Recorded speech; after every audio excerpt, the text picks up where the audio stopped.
বাংলা সাহিত্যের কিছু গল্প নিয়ে আমার এক বিশেষ নিবেদন স্তুতি। আপনারা শুনছেন স্তুতি, আমি সৌরভ বেজ আজ নিয়ে এসেছি আপনাদের জন্য একটি নতুন ঈশপের গল্প মৃগশাবক ও মৃগী। শুরু হচ্ছে আজকের গল্প মৃগশাবক ও মৃগী।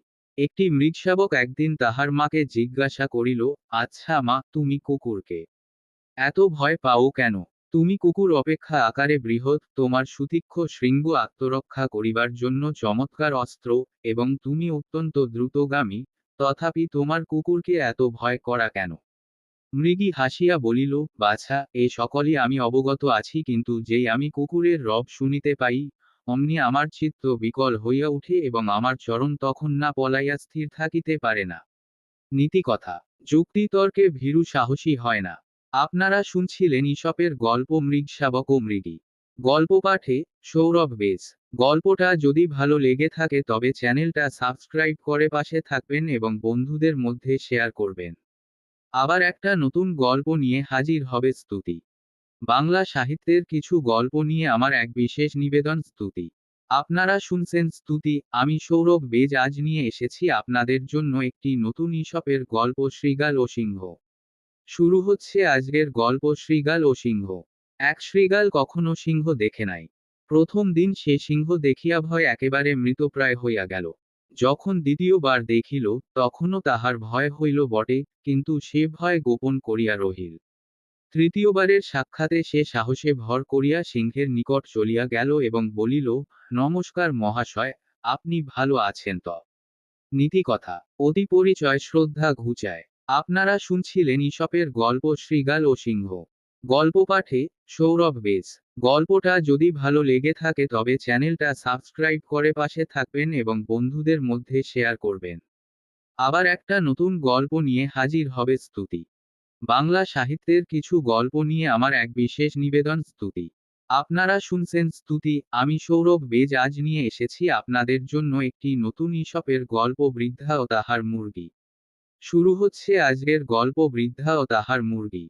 এক বৃদ্ধার একটি মুরগি ছিল। সেই মুরগি প্রত্যহ প্রাতে একটি করিয়া ডিম পাড়িত। বুড়ি ভাবিল, যদি আমি মুরগির খাদ্যের বরাদ্দ বাড়াইয়া দিই, তবে সে দিনে দুইবার ডিম পাড়িতে পারে। এই ভাবিয়া সে মুরগিটাকে খুব খাওয়াইতে লাগিল। তাহাতে সেই মুরগি অত্যন্ত মোটা হইয়া ডিম পাড়া একেবারে বন্ধ করিল। নীতিকথা। অতি লোভ ভালো নয়। আপনারা শুনছিলেন ঈশপের গল্প বৃদ্ধা ও তাহার মুরগি।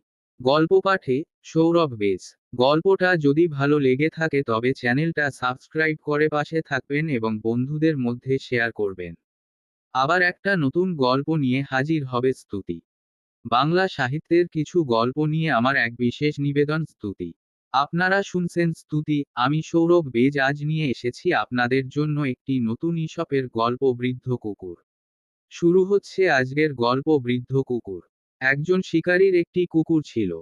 সেই কুকুর তাহার যৌবনদশায় খুব সমর্থ ছিল এবং প্রভুর শিকারের সময়ে যথেষ্ট সাহায্য করিত। কিন্তু এক্ষণে বৃদ্ধ হইয়া দুর্বল ও অকর্মণ্য হইয়াছিল। একদিন শিকারে গিয়া কুকুর একটা হরিণ দেখিতে পাইল এবং ছুটিয়া গিয়া হরিণের ঘাড় কামড়াইয়া ধরিল। কিন্তু তাহার শিথিল দন্ত ও বলহীনতার জন্য বলিষ্ঠ হরিণকে আটক করিয়া রাখিতে পারিল না। হরিণ পলায়ন করিল। ইহাতে শিকারী অত্যন্ত ক্রুদ্ধ হইয়া কুকুরকে প্রহার ও ভর্ৎসনা করিতে লাগিল। তখন কুকুর বিনীত বচনে বলিল, প্রভু, আপনার পুরাতন সেবককে ক্ষমা করুন। ইচ্ছা বা উদ্যোগের ত্রুটিতে আজ বিফল হই নাই, শক্তি ক্ষীণ হইয়া আসিয়াছে, আমি কি করিতে পারি? আমার অতীত অবস্থা স্মরণ করিয়া বর্তমান অবস্থা ক্ষমা করা কর্তব্য। নীতিকথা। যৌবনে আর বৃদ্ধকালে কর্মক্ষমতা সমান থাকে না, একথা সকলেরই স্মরণ রাখা উচিত। আপনারা শুনছিলেন ঈশপের গল্প বৃদ্ধ কুকুর। গল্প পাঠে সৌরভ বেজ। গল্পটা যদি ভালো লেগে থাকে তবে চ্যানেলটা সাবস্ক্রাইব করে পাশে থাকবেন এবং বন্ধুদের মধ্যে শেয়ার করবেন। আবার একটা নতুন গল্প নিয়ে হাজির হবে স্তুতি।